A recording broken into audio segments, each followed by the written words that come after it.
Class 11th के set theory lectures में आप लोग का स्वागत है। पिछले कुछ लेक्चर्स में हम लोगों ने सेट्स के स्टैंडर्ड नोटेशंस को देखा था, सेट्स को कितने तरह से रिप्रेजेंट करते थे उससे देखा था, जिसमें पहला था सेट बिल्डर फॉर्म और दूसरा था टेबलर फॉर्म। आज हम लोग टाइप्स ऑफ सेट को समझेंगे, यानी सेट्स के प्रकार को। पहला फाइनाइट सेट। फाइनाइट सेट क्या होता है? ऐसा सेट है जिसमें फाइनाइट नंबर ऑफ एलिमेंट्स होते हैं और इसके एलिमेंट्स को हम गिन सकते हैं, गिना जा सकता है। जैसे ए एक फाइनाइट सेट है क्योंकि ए में जो एलिमेंट है वो 1 से लेकर 20 तक है। सिमिलरली फॉर बी सेट है जिसमें एलिमेंट है 2 3 4 5 6, ये भी फाइनाइट सेट है, इसमें फाइनाइट नंबर ऑफ एलिमेंट है। सी एक सेट बिल्डर फॉर्म में लिखा गया है, इसे हम टेबलर फॉर्म में लिख सकते हैं। जो एक ही एलिमेंट है 1, ये भी एक फाइनाइट सेट है, फाइनाइट सेट। अब ना cardinal number of a set. Cardinal number of set होता है किसी भी सेट में जितने नंबर ऑफ एलिमेंट होते हैं वही उसकी कार्डिनलिटी होती है। इसे हम एन जिस सेट का कहा जाए उसे इस तरह लिखते हैं, इस तरह से डिनोट किया जाता है। फिर बी का कार्डिनल नंबर ये लिखा गया है। फिर similarly for cardinal number of set C is equal to 1, क्योंकि सी के पास एक ही एलिमेंट है। अब दूसरा इनफाइनाइट सेट, ये क्या होता है? A set containing infinite number of element, यानी ऐसे सेट्स को हम एलिमेंट को हम गिन नहीं सकते हैं। फॉर एग्जाम्पल एक सेट ऑफ नेचुरल नंबर जिसे कैपिटल एन से डिनोट किया जाता है, इसके एलिमेंट्स को हम काउंट नहीं कर सकते और ये इन्फिनिटी तक ये टेंड्स कर जाता है। सिमिलरली फॉर 1 2 3 4 ये प्लस इन्फिनिटी तक चला जाता है। फिर लेट जी एक ऐसा सेट है जो एक नंबर लाइन पे जितने भी पॉइंट्स होते हैं उस सारे पॉइंट्स का कलेक्शन है। और हम जानते हैं कि किसी भी नंबर लाइन पे जो पॉइंट्स होते हैं वो 1 2 नहीं होते, वो इन्फिनाइटली मैनी होते हैं। Similarly set of lines parallel to X axis,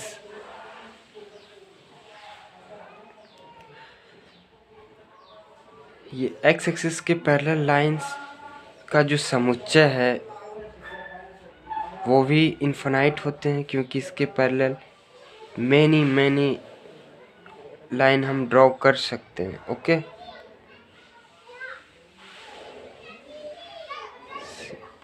similarly ये मेरा एक्स एक्सिस है और सॉरी ये तो वाई एक्सिस के पैरेलल हो गया। एक्स एक्सिस के पैरेलल ये हो जाएगा, ये तो y0x, ये y एक्सिस के पैरेलल है, x एक्सिस के पैरेलल ये हो जाएगा, या ये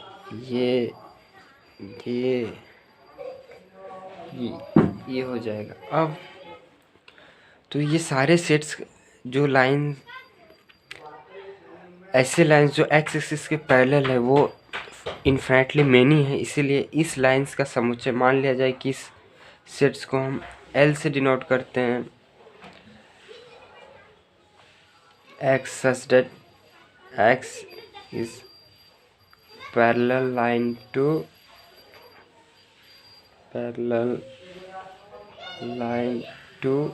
x axis in the coordinate plane।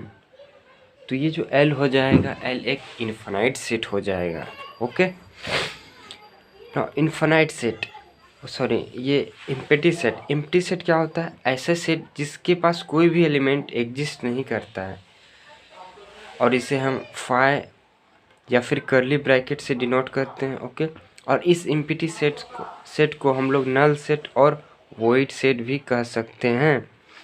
अब फॉर एग्जांपल ये एक ऐसा सेट है जिसका एलिमेंट इस प्रकार है कि x such that x is a even positive integer which is prime except 2। अब देखो, जो भी पॉजिटिव इंटीजर होता है और जो प्राइम होता है वो ऐसा होता है। ए में कौन कौन सा एलिमेंट आ जाएगा? ए के पास एलिमेंट रहेगा 2 3 5 7 8 9 नहीं 10 नहीं 11 13 ओके।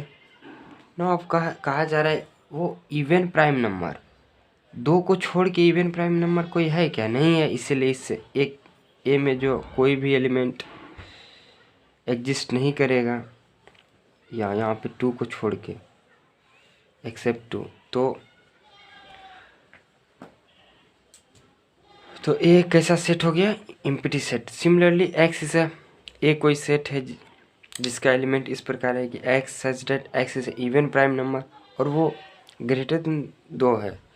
2 से बड़ा इवन प्राइम नंबर कोई है क्या? नहीं है, इसीलिए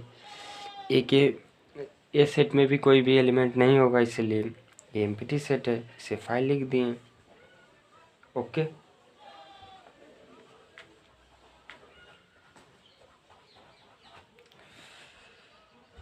तो ए सेट में भी एलिमेंट आ जाएंगे। सेट में भी ये 3 5 7 11 सो नो। बी सेट क्या कह रहा है? बी सेट है, बी सेट में कैसा एलिमेंट है? ये सेट बिल्डर फॉर्म में है, इससे हम टेबलर फॉर्म में लिख सकते हैं। इस समीकरण का इक्वेशन का कोई रियल रूट है क्या? नहीं है, क्योंकि X square equal to -1, so X equal to plus minus I. But iota के बारे में पढ़ेंगे हम लोग कम्प्लेक्स नंबर में, सो ये कम्प्लेक्स रूट है, this is not real root. So B के पास कोई भी एलिमेंट नहीं होगा, इसलिए बी भी एक एम्प्टी सेट है जिसे हम फाइ या फिर कर्ली ब्रैकेट से लिख सकते हैं। अब इमेजिनरी रूट, इस समीकरण के पास कौन सा रूट है देख लें।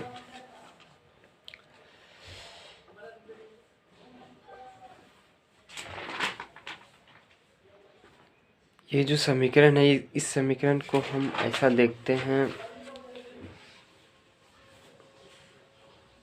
Okay, X square plus 2x plus 1 equal to 0 है। सो ये हो जाएगा x प्लस 1 का होल स्क्वायर 0। तो x क्या हो जाएगा? x हो जाएगा -1 हो जाएगा ना। सो ये जो सी था, सी के पास टेबलर फॉर्म में जब लिखेंगे तो इसके पास मात्र एक ही एलिमेंट रहेगा, और -1 जो रूट है ये तो रियल नंबर है, इमेजिनरी नहीं है। सो सी भी क्या हो जाएगा? एक एम्प्टी सेट हो जाएगा। अब एग्जांपल में find out which of the following sets are finite और इनफाइनाइट। अब पहला नंबर देखो,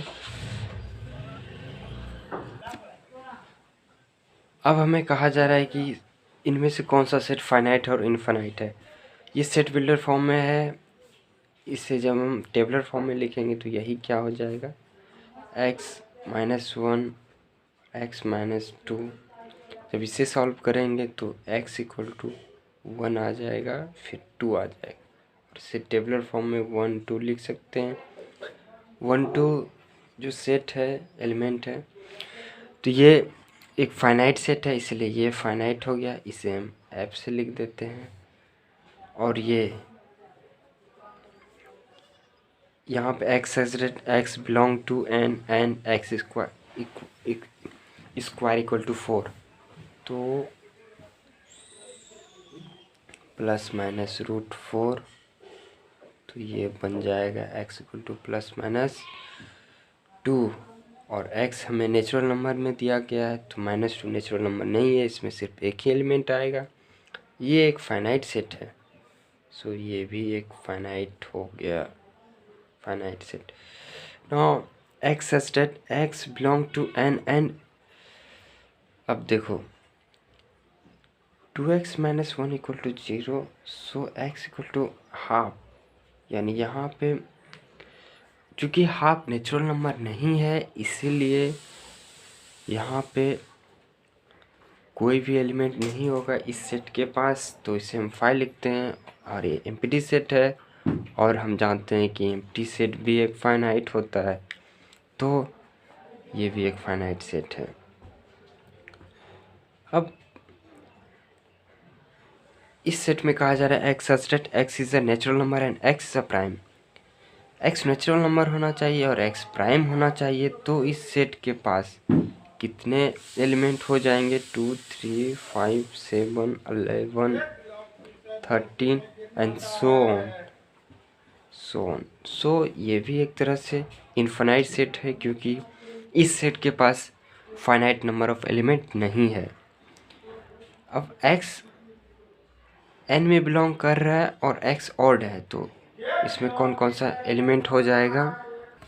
इसमें एलिमेंट हो जाएगा 3, 5, 7, 9, 11, 13 एंड सो ऑन, यही हो जाएगा। ये भी एक, ये क्या हो गया? ये इनफाइनाइट सेट हो गया। This is infinite set, okay. और इस सेट के पास भी जो है कि फाइनाइट नंबर ऑफ एलिमेंट नहीं है, इनफाइनाइट है, ओके। 3, 5, 7, 9, 11, सो ये इन्फिनिटी को चला जाता है, तो ये भी एक इनफाइनाइट सेट को हम आई से लिख देते हैं, ओके। अब X state X belong to R N X. अब देखो, इस इनइक्वालिटी को सॉल्व करना है। इस इनइक्वालिटी को क्या होगा?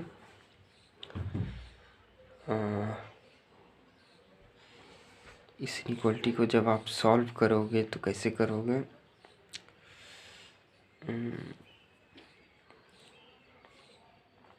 यहाँ पे जो है कि 0 लिख देते हैं, ओके। तो ये क्या हो जाएगा? इसे हम सॉल्व करने इनइक्वालिटी पे एक डेडिकेटेड पूरा एक लेक्चर सीरीज ही बनेगा, इनइक्वालिटीज़ को कैसे सॉल्व किया जाता है, क्योंकि यह इनइक्वालिटी बहुत ही इम्पोर्टेंट है मैथमेटिक्स में, 11th में, 12th में, इवन हायर एजुकेशन में, जे मेन, जे एडवांस में, हर जगह। 0, 1, 0 यहाँ पे है, ये रियल नंबर लाइन है, ओके। तो 1 से बड़ा कोई भी नंबर इस समीकरण में पॉजिटिव ही होगा, इनइक्वालिटी में, सॉरी। और इससे अल्टरनेट साइन में निगेटिव पॉजिटिव, तो ये पॉजिटिव साइन है। पॉजिटिव किस साइड है? एक्स के इस वैल्यू के लिए, एक्स के इस वैल्यू के लिए। सो यह जो इनइक्वालिटी है, इसके लिए एक्स का कौन कौन सा वैल्यू आएगा? एक्स बिलोंग टू आएगा माइनस इन्फिनिटी यूनियन 1। ये भी एक कौन सा सेट है? ये सेट भी इनफाइनाइट सेट है, इसीलिए ये भी है इनफाइनाइट हो गया। 9 x plus 1 equal to 1, x equal to -1, -1 is not a natural number, so यहाँ भी 5 आ जाएगा। Set of animals living on the earth, obviously we can count what is the animals, what is the number of animals living on the earth, so ये भी finite set। और ये empty set is always finite, so finite, ये भी finite हो जाएगा। अब equal sets क्या होता है? 2 sets A and B are equal if each element of A is also an element of B and if every element of B is also an element of, यानी कि 2 sets ए और B equal कहलाती है यदि ए का प्रत्येक element B का भी एक एलिमेंट होता है और बी का प्रत्येक एलिमेंट भी ए का एलिमेंट होता है, तो वो दोनों सेट्स इक्वल हो जाएंगे। That is 2 sets A and B are equal if they have exactly the same number of element, यानी उन सेट्स ए और बी के पास एग्जैक्टली सेम एलिमेंट्स होते हैं, और जब इक्वल हो जाते हैं तो इसे हम ए बराबर बी लिखते हैं। If they are not equal then we write A is not equal to B. अब इसे देखो, ए बी के क्या ये दोनों सेट इक्वल हैं? यस, 1 2 3 4 ए में एलिमेंट है, 2 3 4 1, सो ए के पास जो एलिमेंट है वो बी के पास, सो ये इक्वल हो गया। यहाँ पे रिपीटेड एलिमेंट है, तो जो रिपीटेड है उसे हम एक बार लिखेंगे, सो ये भी ए बी के बराबर हो जाएगी। ये सी में कौन सा एलिमेंट आएगा? -5 बट डी में जो है कि कौन सा एलिमेंट आएगा? सिर्फ 5, बट सी डी के बराबर नहीं है, क्योंकि सी के पास एलिमेंट है -5 बट डी के पास ओनली 5 एलिमेंट है, so C not equal to D. Now E set of letters in the word, E के पास जो एलिमेंट होगा A L O Y, F के पास कौन कौन सा एलिमेंट होगा? L O A L O Y E में भी है और L O Y A F में भी है, सो ई और एफ इक्वल है। और जी ऐसा सेट है जो X is a letter of the word follow, E के पास जो लेटर का जो समुच्चय बनेगा वो क्या होगा? एफ ओ एल, एल 2 बार है इसलिए एक ही बार लिखेंगे, ओ भी 2 बार है इसलिए ओ लिखा गया है, और फिर डब्लू। एफ के पास क्या होगा? डब्लू ओ एल एफ, यानी F O L W G में भी है, F L O W F में भी है, सो जी और एफ बराबर हो गए। नाउ अब सिंगल्टन सेट क्या होता है? सिंगल्टन सेट ऐसा सेट है जिसमें केवल 1 ही एलिमेंट है, जैसे यहाँ पे x - 1 = 0, x = 1, सो ए के पास जो 1 ही एलिमेंट है, सो ये सिंगल्टन एलिमेंट सेट है। सिंगल्टन सेट बेसिकली ऐसे समझिए कि वैसा सेट जिसमें सिर्फ एक ही एलिमेंट होता है। नाउ अब इस x + 1 = 1, सो x = 1 - 1 = 0, सो यहाँ पे x होल नंबर है, 0 होल नंबर में बिलोंग करता है। इस सेट बी के पास भी एक ही एलिमेंट है जो 0 है, सो ये भी एक सिंगल्टन सेट है। ये सिंगल्टन सेट मोस्टली जो है प्रोबेबिलिटी में क्लास 12th में यूज होता है, इसीलिए ये सेट भी वेरी इंपॉर्टेंट है। अब सबसेट्स के अगले लेक्चर्स में हम लोग सबसेट्स के बारे में पढ़ेंगे, सबसेट्स, फिर उसे इंटरवल्स के बारे में पढ़ेंगे। सो आगे लेक्चर्स में कंटिन्यू रहेगा। Okay, thank you.